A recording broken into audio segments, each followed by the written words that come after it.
Hey guys, in this video, I'll show you how to add your logo to Shopify. Alright, let's begin. First of all, open any type of preferred browser and search for shopify.com. Next, get to the website editor of your Shopify store and then access settings from the left side menu.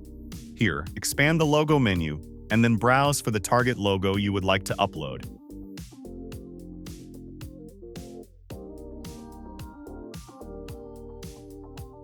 Also, if you would like to change the logo width, you can change it using this slider. Once the logo is uploaded, you will then need to upload a favicon.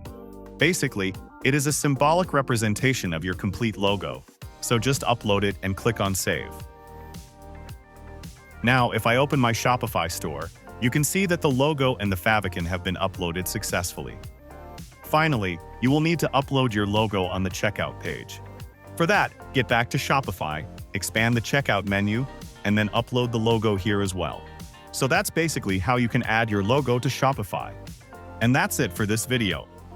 If you find this helpful, consider subscribing and giving this a big thumbs up. Thanks.